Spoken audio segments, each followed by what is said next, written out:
Yay. Well, 14th of January, John Lavinia here with so many awesome people. I've lost count. Look at these people.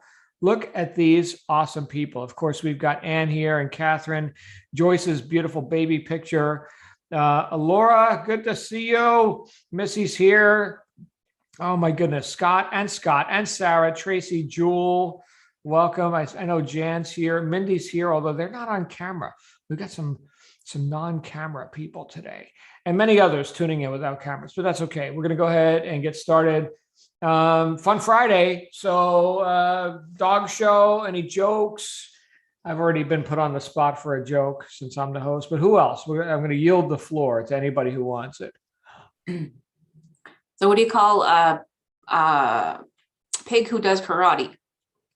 What? Pork chop. Pork chop. Oh, there you go. Family friendly. Very nice. Very nice. And the joke I told earlier that Missy was saying that I could just tell again was, why do Italians wear gold necklaces? So they know where to stop shaving. No. Oh.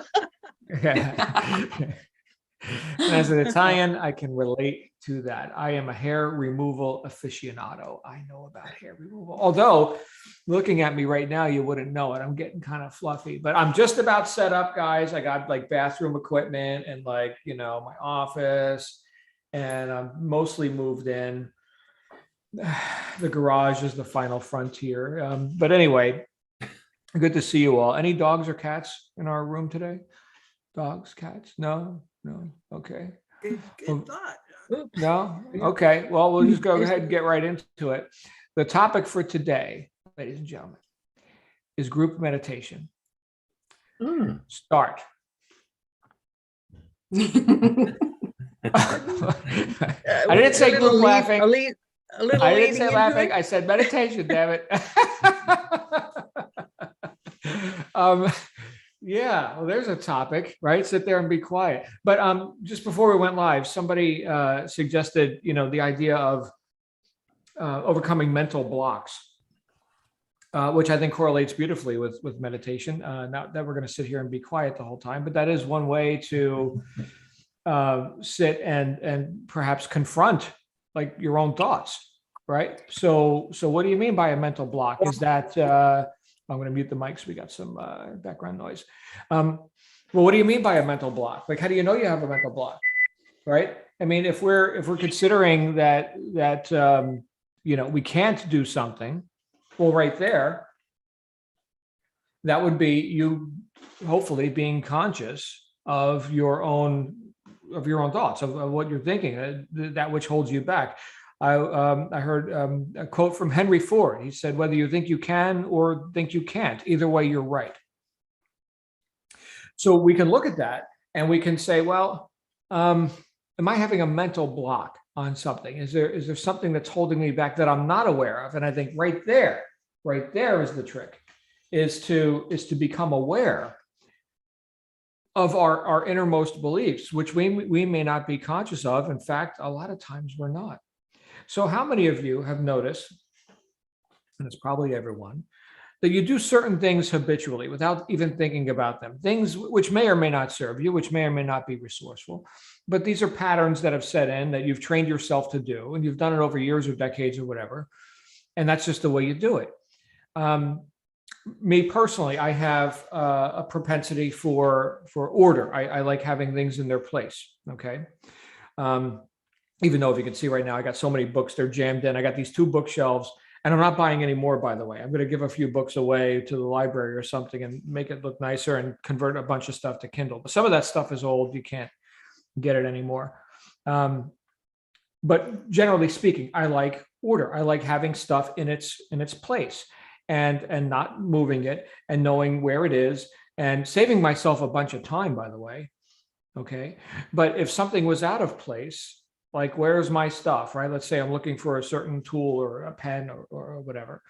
Then I could spend a whole lot of time, and a lot of people do, by the way. A lot of people spend a lot of time just looking for their stuff.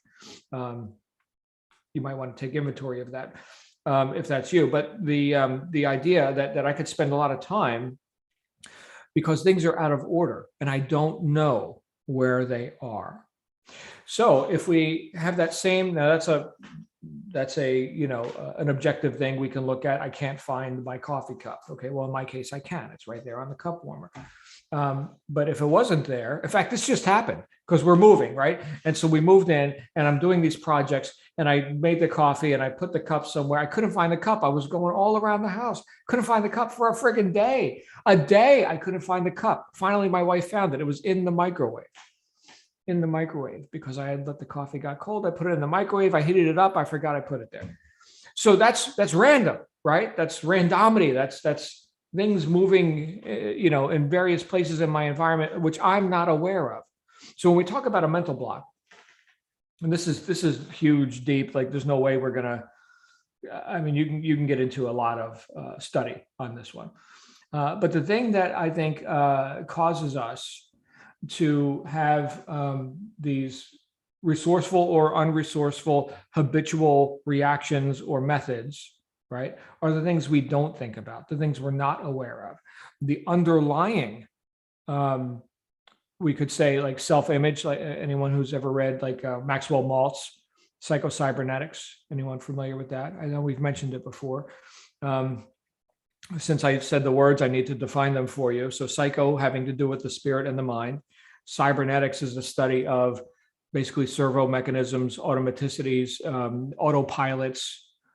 A good example would be an autopilot itself in a plane. When the plane takes off, the pilot sets the destination, the autopilot knows where it's going, okay? And then any deviation off course, which is constant. I mean, here's this thing flying through the air, there's turbulence and there's wind pressure and all this, right? But it measures any deviation from the predetermined target and it adjusts the hydraulics and whatever else, engines, right?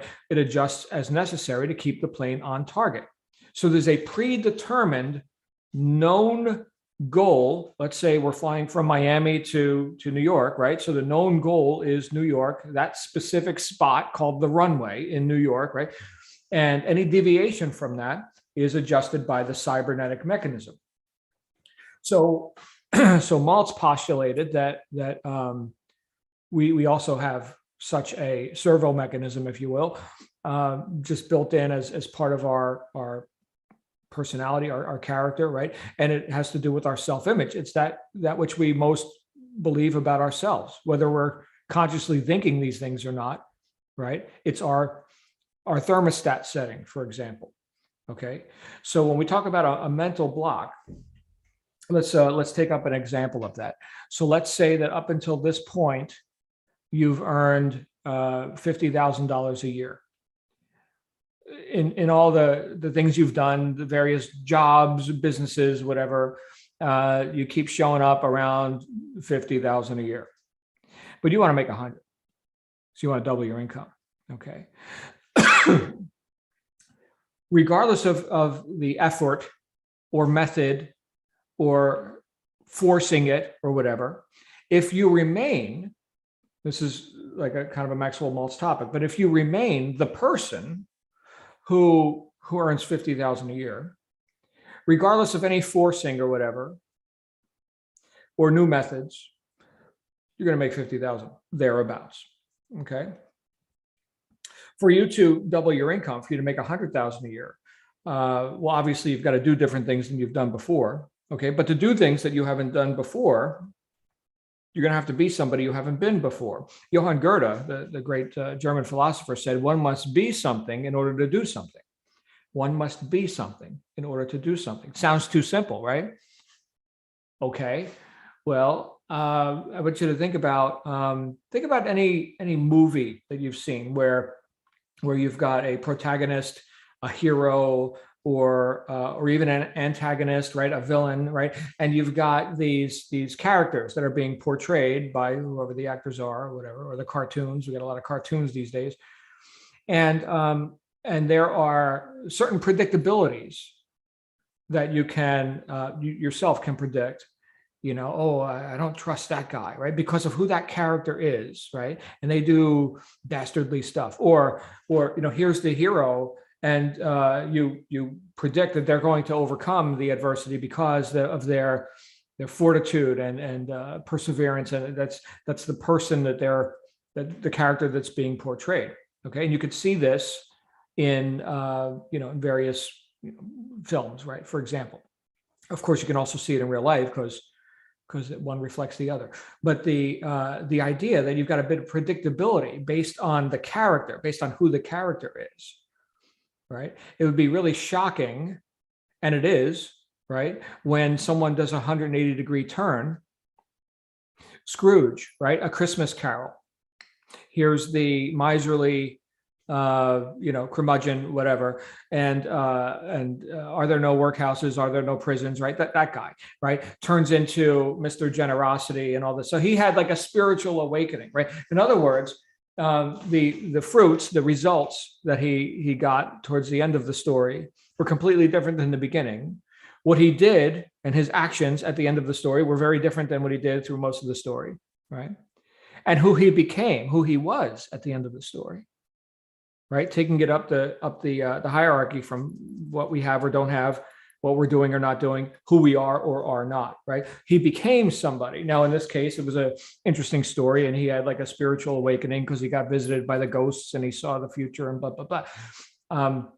But that would be a true adjustment of the autopilot. There was no forcing Scrooge to be, generous or to have a heart or whatever, right? There was no forcing that. He was the way he was. But when he became somebody else, whatever we're talking about, mental blocks here. Hi, Orphea. I'm going to mute your microphone for you. But when he became somebody else, he did different things, and then he had a different result. And it wasn't a forced thing. So back to our autopilot example. We're in the cockpit of the plane, which is programmed to go from Miami to New York. And we force the wheel or the stick or whatever the machinery is. I'm not a plane guy, okay, but we're forcing it and trying to take it off course. But at the moment you let go, it's back on course. Why? Because that's the autopilot, right? I mean, you can try forcing, but you're going to fail, right? The autopilot wins.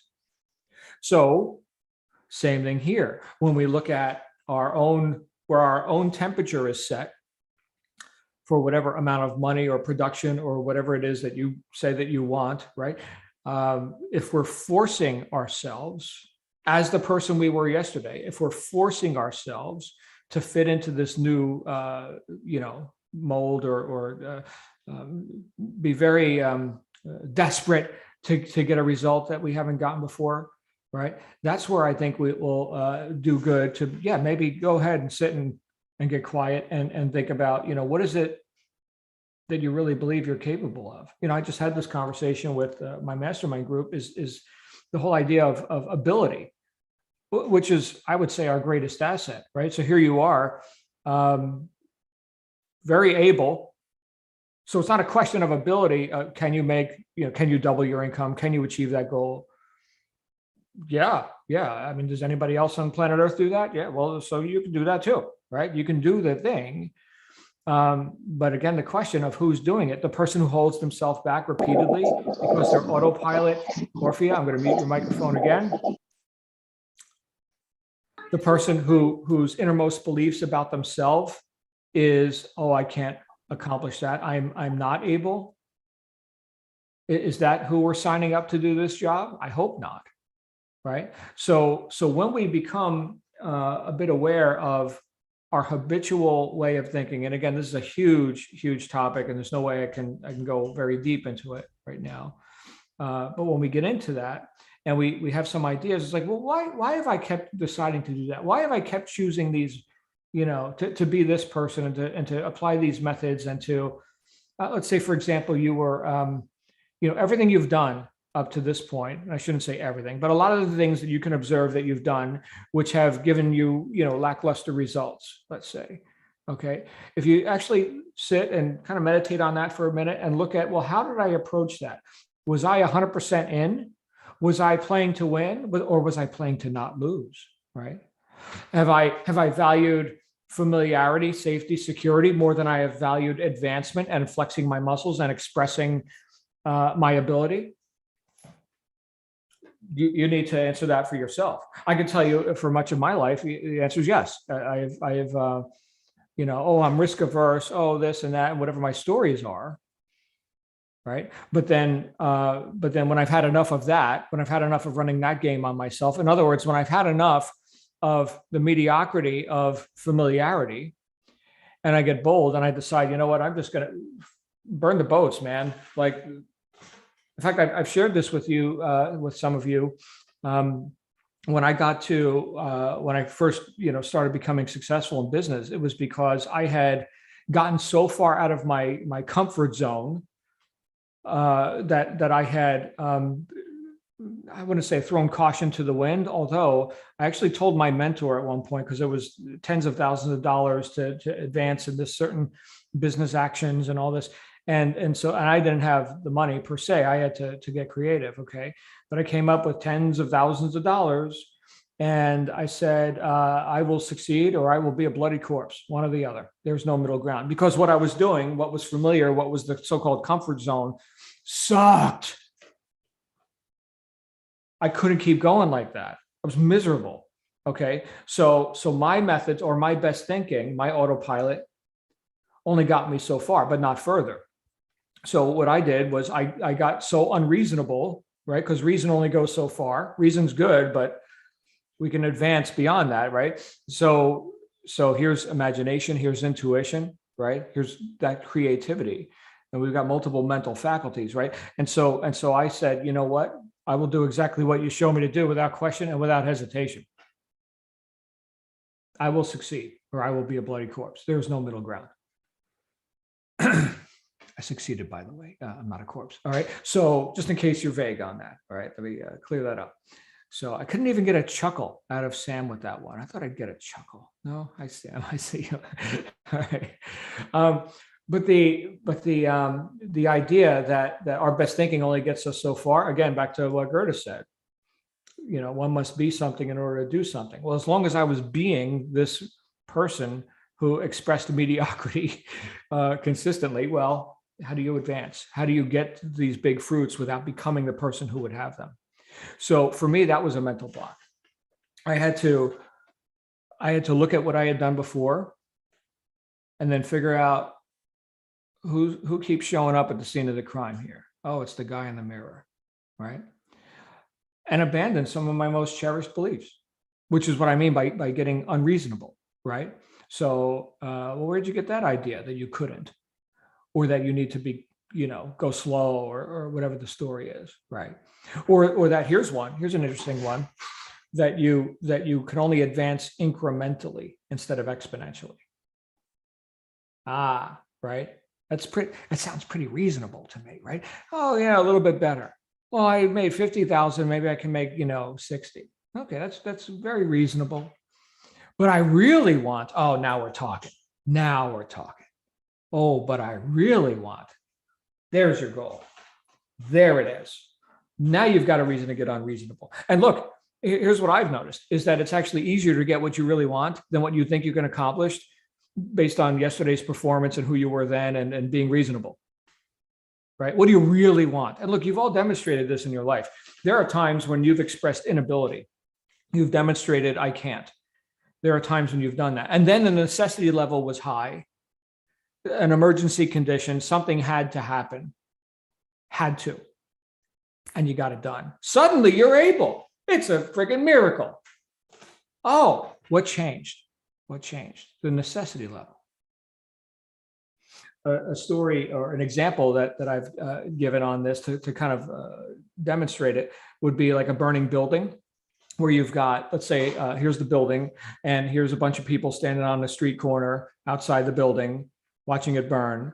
And there's electronics inside, you see, TV sets and whatever. And so you're standing there and you're thinking, hey, I'm going to run in there and get a free TV set. Right. And then the other people standing on the corner say, it's you probably gonna risk your life. You might die. They're probably melted anyway. I mean, really, you want to run in there for a TV set? I mean, these things are on sale every Black Friday at Costco. You know what? They're probably going to talk you out of it. Right. And that's good. They're going to talk you out of it. That's great. Same scenario, burning building, bunch of people on the street corner. And inside the building are your children. Are you going to stand around and Q&A with people about their opinions? Like, hey, do you think I should go in there? What do you think? No, you're already in the building. And yeah, you might die. But decision made. No Q&A. You see the difference? What was the difference? Necessity level. I hope this makes sense to you guys. It's a huge and potentially enormously profound topic. And I guess if you guys want to go deeper into it, we can, I can make some recommendations for you, but it's not something we can cover in this forum because there's a lot that goes into this. But look, I know that. Let me leave you with this taste of validation, and then we'll go to Scott. If you didn't intrinsically already know that you're able to reach goals, you wouldn't have signed up for this. You wouldn't be in this conversation right now, right? People who are moping around, watching TV and just blowing their life away, they're not in this conversation. So you get my vote. You are very able, very able. Okay, start telling yourself that, right? And then observe, what are these little blocks or whatever? What is this BS that I bought? Who sold it to me, by the way, that I can't? Who sold me that deal? You're fired. All right. What do you think, Scott? Let's go to Scott and then Sam. Hey, Scott, come on out, brother. Yeah. Morning, John. I think this is a very fascinating topic. I'm really glad you brought it up.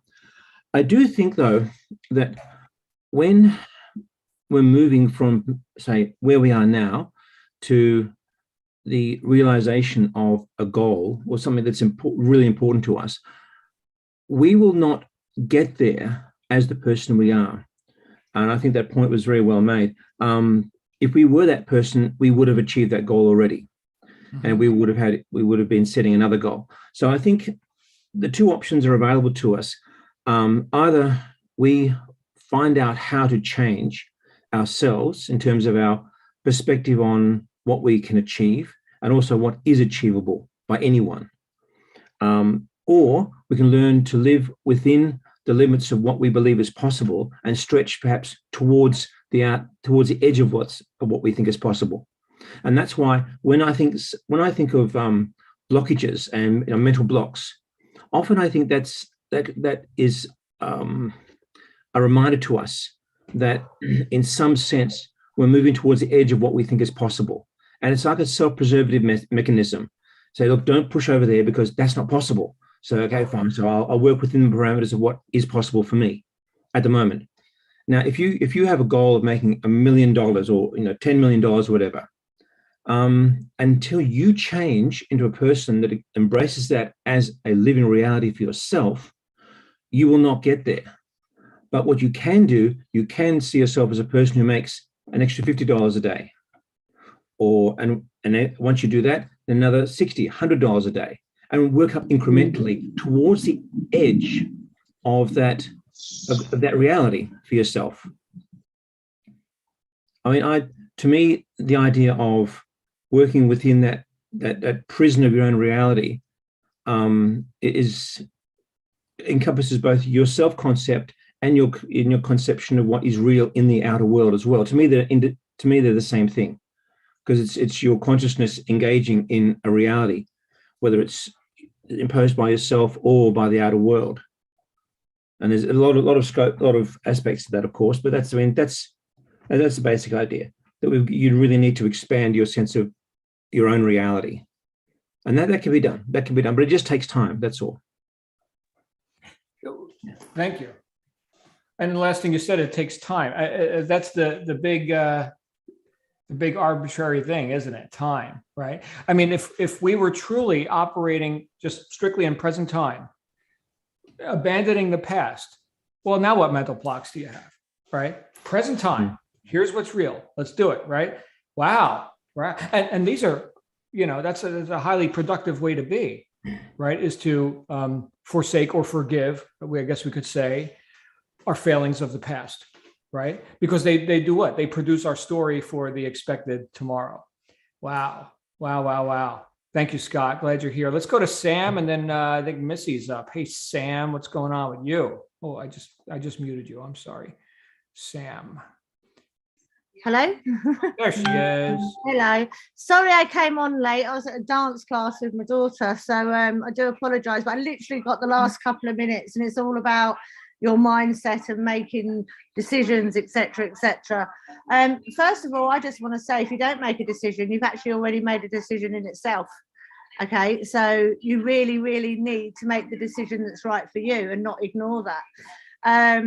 You keep saying about it's what you want. To me, want is very negative. If you're wanting something, you're never going to get there. So you need to really change that want word to I'm having or I'm getting, which makes it more real to the person. But this week with my other work, like my spiritual side of work, I've been doing like positive mindset, manifestations, early morning talks for 10 minutes every morning. And a few of the ones that we were working with to get us through each day, because a lot of people are having quite a difficult time at the beginning of the year. One of those sayings that we were using was, as you believe, you create. So you need to really believe in what you're doing to be able to create that. And the one that I use today is your opportunity to build the tomorrow that you're going to have. And today is a really bad day for me. Today, 12 years ago today, was my daughter's funeral.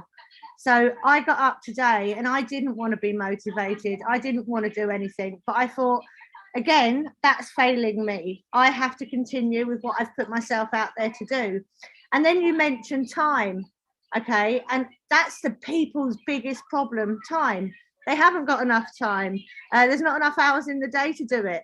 But if you add up all the time that you sit down and have a cup of coffee and put your feet up and have a rest, or you're sitting on the toilet having a number two, there's plenty of time. Take a notepad and a pen in the toilet with you. You know, that's what the English do. I don't know what you lot do, but you know, and just keep going, because those 2 minutes will add up, and you might be lucky. You might find another 20 minutes in your day. Who knows? And that 20 minutes could be your mastermind piece that you're going to design and make. Have I killed you there? Oh, thank you. Thank you for that, Sam. All right, everybody, this is the missing training lesson from the low-hanging system, is that you design all of your cups whilst on the toilet. Now you know. Yep. Thank you. No, I did a drawing on the toilet the other day. I'm not going to lie, a drawing, and then thought, what can actually go with that? And then tried to find on clip art some pictures that match my drawing, and I've made a design. I've done a couple now, but not all on the toilet. Wow. Well, maybe you can even do some branding around that. Like call it like toilet art or something. That's maybe. But you got to think, a lot of people go to the loo, don't they? And they take a magazine to read. You know, especially if they're constipated, have a pen and paper in there. You might get a vision or something. Yeah. No, this is really profound. Yes, thank you, Sam. This is great. You had Scott put his hand up again over there. All right. Well, first we're going to go to Mindy, and then Missy, and then maybe Millie, and then Maggie. No, Mindy, you're up. Come on, Mindy. Where's Mindy? Here I am. Hey. So you said burn the ships a couple of times, and I kind of did that. And I'm kind of facing a bloody corpse moment. But I'm creating new habits, and I believe I'm going to get through it. So thank you. Those things resonated with me today. Well, thank you. And Mindy, you're an esteemed member of this group now. We've heard enough from you that I think we know how able you are. So just a little acknowledgement. Yeah, persevere, my friend. Good times. Let's go to Missy, and then Scott. Hey, Missy. Well, I pick a little bone with Scott for a moment, because I have to admit a feeling which I just created or took care of or changed. My mugs are usually, when I put them up, they're the first one under the ads, but my sales do not reflect this situation. So I said, well, I'm going to, Neville Goddard it into place. But when I first had that thought, I said, I'm going to go for this amount. And then after a few days, I backed it up. I backed it up a lot. And I just crossed it out from when you said because I've got the 10x rule book sitting right over there. And I don't know what happened to me. Maybe I fell in the toilet. I don't know. I'm getting out now. And it doesn't matter if I meet the target of it, as I've learned from Very Wise Man, I still have to have that high goal. And I'm not sure how to figure out why I'm not reaching that goal, given that I'm always usually in the first spot. But anyway, thank you for saying that. But so Scott, you say, I just agree with if I start small, I'm going to stay small. So maybe you have something else to add to that. Maybe I misunderstood something. But I just wanted to admit that to people. I just completely crossed it out and changed it back to what it was. Yeah, advance, not retreat. Advance. Awesome stuff. Scott? I think I appreciate Mish's point. I think though, I was dealing with the context of mental blocks where you feel a sense of disconnect from your goal because it's not within you. It's not within your realm of the possible. And yet you may have set that goal because other people say that's the goal you should have, or that's the goal you feel guilt or shame in not having. But I think if you set a goal that you can emotionally attach to, that is within your realm of possibility, even if it's on the edge of your possibility, it may seem small by some people's reckoning, but within your frame of reference, it's on the edge of what is possible. And it might seem a small one, but say you get ahead and you achieve that small, tiny little goal, fine. So and then you reset and maybe another small, little, tiny goal. But eventually in doing that, you get more and more confidence and your small, tiny little goals get a little bit bigger and a little bit bigger and a little bit bigger as you reset until eventually you're going through the things that you would once thought impossible. And you look back and say, oh my God, what happened? How did I do that? Who did that? And that's a big question. Who did that? Because the who did that is different from the person who couldn't do it before, because you've changed. The goal changes you. And you don't always realize that until you look back, because your sense of what is real for you changes, even though it's incremental. And that's what I actually found that in the last few days, I've sort of reached a point of conflict within myself, because I had goals and they are big goals, but I realized to achieve those, I will have to change a lot. So I reset my goal to something smaller, and I feel such an emotional connection with it now. I feel far more motivated and far more enthusiastic. And I know the moment I get that goal, I'll bang through and double it, and then bang through and double that, and double that, and double that. And it'll be like a logarithmic function, just going up and up and up. Whereas if I aim, yes, you aim for the moon, but until you're an astronaut, you better just think like a race car driver. And then eventually you become an astronaut. But you work within the realm of the outer edge of what is possible in your mind. Because if you don't, in so many ways, you have a mental disconnect. I mean, and you'll notice this in other contexts. If you have a sense of what is real and you see something in the world that completely conflicts with that, you run the risk of becoming mentally unstable. For example, if you in your heart of hearts believe that UFOs were absolute rubbish and nonsense, and it wasn't at all possible, and one day one landed in your backyard, a lot of people would literally go mental. They would have a personality split. They would become psychotic, because what they thought was real would not agree with what they were seeing. In the same sense, I'm not sure if you know the story, but before people learned how to ride horses, the concept of a man interacting with a horse as a tameable animal was unthinkable. No one even thought about it. And so the day came once when someone saw someone else on horseback, and they couldn't process it. It wasn't even possible. It wasn't even part of the reality. And that's where the idea of the centaur came. The idea of the two concepts being fused as one, as a magical being, because they couldn't comprehend the idea of a man sitting on top of this wild, untamable, huge, strong creature. So they had to create a new reality, but they wouldn't change their old reality. And a lot of, and if you look back in the past, a lot of the racism is like that. Embracing a new reality that for a lot of people the interaction between different races and cultures for many people was unthinkable. Marrying outside your so-called race, unthinkable. And yet, and for them, they couldn't comprehend it, which is why they were so hateful and so intolerant. But as people changed, all those parameters expanded and changed because a new reality has emerged, a bigger reality. And we've all got the the benefits from that. But that reality had to change for those things to be possible.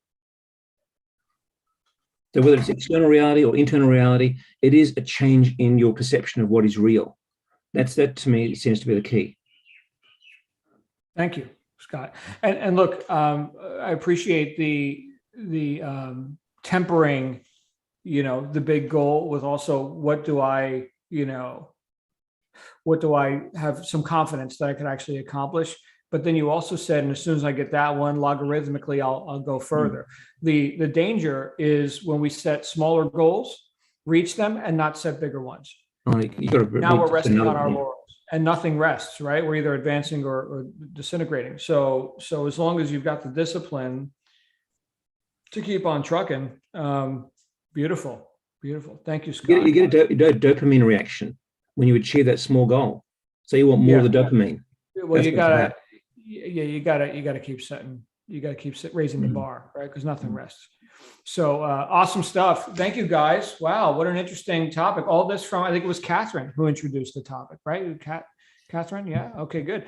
So I'm going to be back here with you guys next week, and I'm hoping that all of you will be back here as well, and some new members we haven't met yet. There are people who don't even know this community exists, but they will on Monday, and they'll be here, and you guys will be the old sages who have been, I've been hanging around with John a long time. I've known him for like 48 hours, man. We go way back. So anyway, I'll see you guys real soon. Make it a great weekend. All right.